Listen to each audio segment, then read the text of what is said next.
নমস্কার। আপনি কমেন্টে জিজ্ঞেস করেছেন আপনার বয়স হচ্ছে 67 ইয়ার্স এবং আপনার উচ্চ রক্তচাপের সমস্যা এবং ক্রিটিনিন লেভেলও 1.45। তো এখন দেখব যে উচ্চ রক্তচাপকে কন্ট্রোল করার জন্য আপনাকে কিছু প্রাণায়াম রেগুলার প্র্যাকটিস করতে হবে, সেটা দেখব। এবং ক্রিটিনিন লেভেলকে নিচে নিয়ে আসার জন্য কিছু আসন আপনাকে রেগুলার প্র্যাকটিস করতে হবে, সেটাও শিখব। কিন্তু আপনি বলেছেন আপনার পায়ে বাতের ব্যথা, আপনি হয়তো ঠিকঠাক ফোল্ড করতে পারেন না। এর জন্য আমরা সেই সমস্ত আসনগুলো করব যে আসনগুলোতে পাকে ফোল্ড করার দরকার নেই, কিন্তু পাকে ফোল্ড না করার সত্ত্বেও এর সম্পূর্ণ যে বেনিফিট সেটা যেন পাওয়া যায়। তো প্রথম কথা আপনাকে কিছু কাজ করতে হবে, সেটা হচ্ছে রোজ সকালে আপনাকে খালি পেটে 2টো নিম পাতা এবং 3টে আমরা অশ্বত্থ গাছের পাতা, যেটা সংস্কৃতে পিপল গাছ বলা হয়, তো অশ্বত্থর পাতা এবং নিম পাতা এই দুটো রস বার করে 2 চামচ আপনাকে রেগুলার সকালে এমটি স্টমাকে পান করতে হবে। হলো। দ্বিতীয় হচ্ছে আপনাকে গোখরু নিতে হবে। গোখরু পাওয়া যায় যে কোনো আয়ুর্বেদিক স্টোর, পতঞ্জলি, বৈদ্যনাথ, ডাবর, যে কোনো আয়ুর্বেদিক স্টোর থেকে আপনি গোখরু নিয়ে নেবেন, পাওয়া যায়। ওখানে গিয়ে বললেই হবে যে আমাকে 1 কোটো গোখরু দেন, একদম লেবেল করে আপনাকে গোখরু দিয়ে দেবে। আপনাকে কী করতে হবে, রাত্রে 1 গ্লাস জলে 4টে থেকে 6টা গোখরু 1 গ্লাস জলে দিয়ে দেবেন এবং রেগুলার সকালে আপনাকে কী করতে হবে, গোখরুটাকে ছেঁকে ফেঁকে দিতে হবে এবং যে জলটা বেঁচে থাকবে সেই জলটা আপনাকে এমটি স্টমাকে পান করতে হবে। বোঝা গেছে? অশ্বত্থ আর নিম পাতার রস 2 চামচ এবং গোখরুর জল খালি পেটে আপনাকে রেগুলার সকালে গ্রহণ করতে হবে। ক্লিয়ার?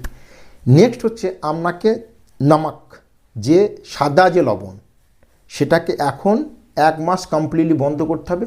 সাদা নমকের জায়গায় আপনি নেবেন সেন্ধা নমক। বোঝা গেছে? তৃতীয় কথা হচ্ছে আপনাকে যে অ্যানিমেল প্রোটিন, মানে অ্যানিমেল থেকে যে সমস্ত প্রোটিন আসে, সেটা কী কী জিনিস, দুধ, দই, পনির, ছাঁচ, আন্ডা, মাছলি, চিকেন, মাটন, এইগুলো সমস্ত ত্যাগ করতে হবে এখন আপাতত 1 মাস। বোঝা গেছে? তো অ্যানিমেল প্রোটিন বন্ধ, আপনার নমক, চিনি, মানে বারবার যে চা খাওয়া, চিনি সম্পূর্ণ বন্ধ করতে হবে। আর এখন যে আসনগুলো বা প্রাণায়ামগুলো দেখব, সেগুলো রেগুলার আপনাকে প্র্যাকটিস করতে হবে। তো প্রথম যে প্রাণায়াম সেটা হচ্ছে উচ্চ রক্তচাপের সমস্যার জন্য একদম রামবাণ প্রাণায়াম বলতে পারেন, সেটা হচ্ছে চন্দ্রভেদী বা চন্দ্রভেদন প্রাণায়াম। এর জন্য আপনাকে মেরুদণ্ডকে স্ট্রেট করে বসতে হবে। এখন পায়ে যদি আপনার ফোল্ড করতে অসুবিধা হয়, আমি পদ্মাসনে বসে আছি, আপনি যদি পারেন তো সুখাসনে বসবেন, মানে কমফোর্টেবল পোজ। সুখাসন যদি বসতে না পারেন তাহলে আপনি রিল্যাক্সভাবে বসবেন, পাকে ছড়িয়ে রেখে এইভাবে, এটাকে বলা হয় দণ্ডাসন। দণ্ডাসনে বসতে না পারলে আপনি চেয়ারে বসবেন পাকে ঝুলিয়ে। বোঝা গেছে? আমি পদ্মাসনে বসলাম, আপনি অসুবিধা হলে চেয়ারে বসে যাবেন, একটা চেয়ার নেবেন এবং চেয়ারের উপরে বসবেন। শুধু এটা খেয়াল রাখবেন যে আপনার যে পা, যে ফুটটা যেন গ্রাউন্ডে, ওপেন গ্রাউন্ডে না থাকে, কোনো ম্যাট বা কোনো ফুট ম্যাটের ওপরে যেন পাটা থাকে। এরপর মেরুদণ্ডকে স্ট্রেট করে লেফট হাতের যে মুদ্রা, এটা হবে জ্ঞান মুদ্রা। ইন্ডেক্স ফিঙ্গার আর থাম দুটোকে একত্রিত করে এইভাবে রাখলে এটাকে বলা হয় জ্ঞান মুদ্রা বা চিন মুদ্রা। আর রাইট হাতের যে মুদ্রা, এটাকে বলা হয় বিষ্ণু মুদ্রা। আপনি দুটোই ছবিতে দেখে নেবেন। বোঝা গেছে?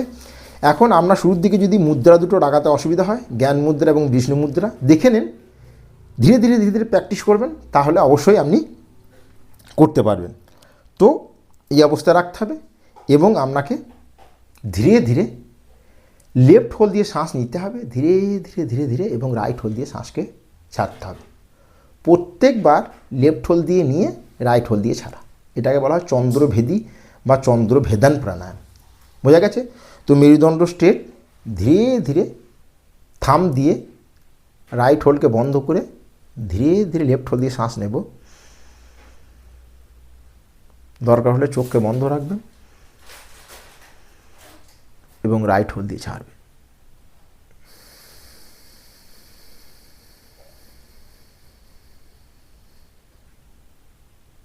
फिर से लेफ्ट होल দিয়ে নেবেন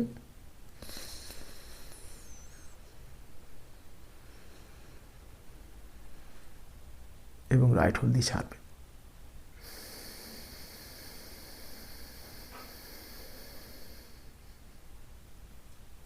फिर से लेफ्ट होल দিয়ে নেবেন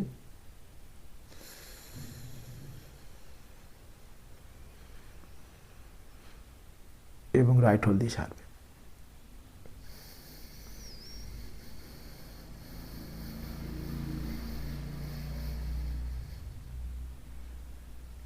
এই চন্দ্রভেদী প্রাণায়ামকে আপনাকে রেগুলার 2 মিনিট প্র্যাকটিস করতে হবে।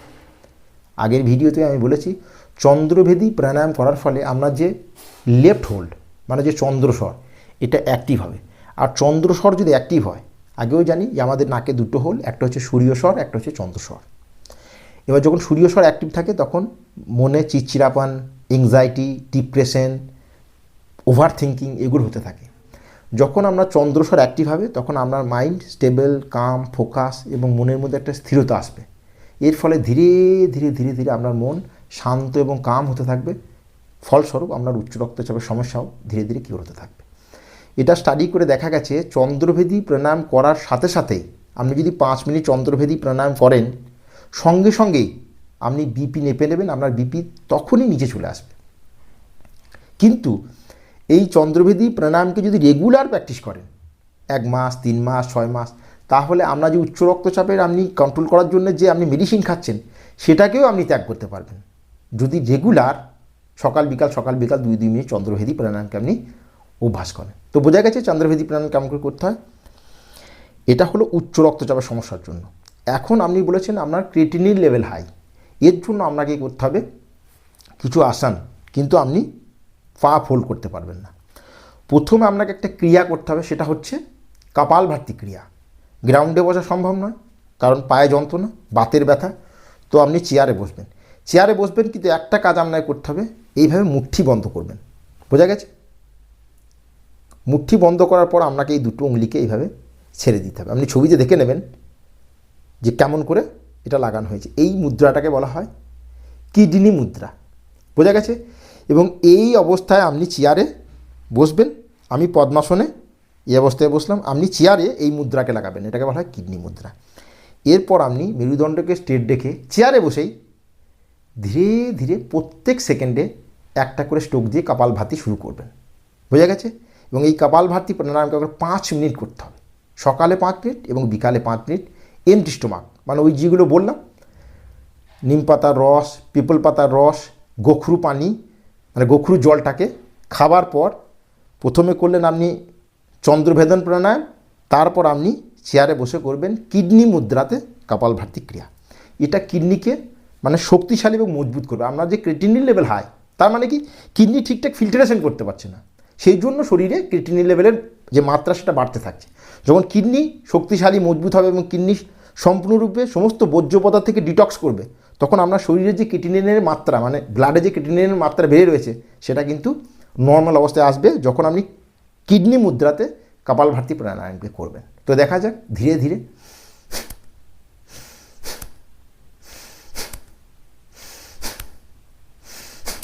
এইভাবে করবেন কপালভাতি ক্রিয়া।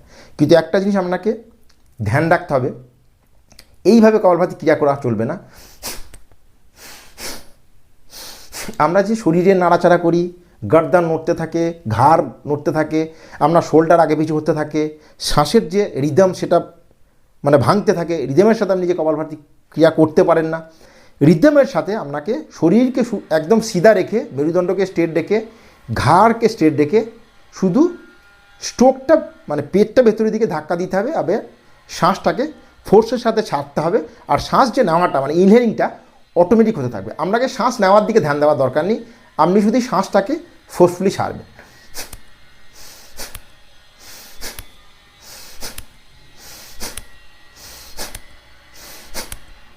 তো বোঝা গেছে আপনাকে কিডনি মুদ্রাতে কপালভাতি ক্রিয়া 5 মিনিট করতে হবে। এরপর আপনাকে করতে হবে আসন। তো পা ফোল্ড না করা গেলেও কিছু আসন করা যায়। প্রথম যে আসন সেটা হচ্ছে আর্ধা হালাসন। আর্ধা হালাসন করার জন্য আপনাকে কী করতে হবে, শ্বাস নিয়ে ধীরে ধীরে পাকে 90 ডিগ্রিতে এনে এখানে হোল্ড করতে হবে। বোঝা গেছে? এবার আপনার বয়স 67, যদি শুরুর দিকে আপনি পাকে এই 90 ডিগ্রিতে তুলে হোল্ড করতে না পারেন তাহলে কি করবেন, আপনি ওয়ালে সাহারা নেবেন, মানে এইভাবে পাটাকে এইভাবে তুলে এখানে হোল্ড করতে, দেখা যাচ্ছে পাটাকে আপনি দেওয়ালে এইভাবে লাগিয়ে দিয়ে সাপোর্ট নিয়ে আপনি এখানে ধীরে ধীরে শ্বাস নিতে থাকবেন এবং ধীরে ধীরে শ্বাসকে ত্যাগ করতে থাকবেন। 15 সেকেন্ড, 30 সেকেন্ড, 1 মিনিট পর্যন্ত আপনি এই অবস্থায় হোল্ড করবেন। মানে এখানে এই আসনকে মানে আর্ধা আসনকে করা উইথ ওয়ালের সাথে, মানে ওয়ালের সাপোর্ট নিয়ে আর্ধহালাসনকে করা কিন্তু খুব কঠিন নয়, ঠিক আছে। বয়স 67, ঠিক আছে, আমি বুঝতে পারছি অসুবিধা হবে, কিন্তু করতে হবে, কেননা শরীরকে তো সুস্থ করে তুলতে হবে। সেই জন্য এইভাবে আপনি 15 থেকে 1 মাস দেওয়ালে সাহারা নিয়ে আপনি আর্ধহালাসন করবেন। তারপর যখন আপনার প্র্যাকটিস হয়ে যাবে তখন আপনি, বোঝা গেছে, 1 মাস পর আপনি এইভাবে তুলে এখানে হোল্ড করবেন। তো আপনার যে কিডনি সেটা শক্তিশালী এবং মজবুত হয়ে উঠবে। এর ফলে ওর যে কাজ, শরীরকে ডিটক্স করা, সেটাও ঠিকঠাক করবে। এর ফলে কিডনি লেভেলের মাত্রা যে বেড়েছিল সেটা ধীরে ধীরে কম হতে থাকবে। ফুল শ্বাস নিয়ে ধীরে ধীরে ধীরে ধীরে শ্বাস ছাড়তে ছাড়তে ছাড়তে ছাড়তে পাকে শ্বাস ছেড়ে নিচে এবং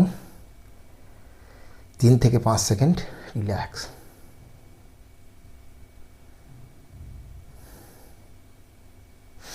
শ্বাস নিয়ে উপর এবং শ্বাস ছেড়ে নিচে।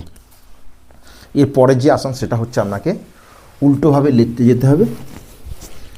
দুটো পায়ের মধ্যে কোনো গ্যাপ নেই, 2 হাতে 2 সাইডে হাতকে রেখে শ্বাস নিয়ে ধীরে ধীরে, পাকে ফোল্ড করার কোনো দরকার নেই, ধীরে ধীরে শ্বাস নিয়ে এখানে এটাকে বলা হয় কোবরা পোজ বা ভুজাঙ্গাসন। এখন এই অবস্থায় যদি আমরা উঠে আসতে অসুবিধা হয় শুরুর দিকে, তাহলে আপনি করবেন সালাম ভুজাঙ্গাসন, মানে বেবি কোবরা পোজ। এর জন্য হাতকে সাইডে দেবেন। বয়স বেশি আমি বুঝতে পারছি, হয়তো কোমরের দিকে ধ্যান রাখতে হবে, সেই জন্য আপনি শুরুর দিকে সালাম ভুজাঙ্গাসন করবেন। এর জন্য শ্বাস নিয়ে এই অবস্থায় হোল্ড করবেন।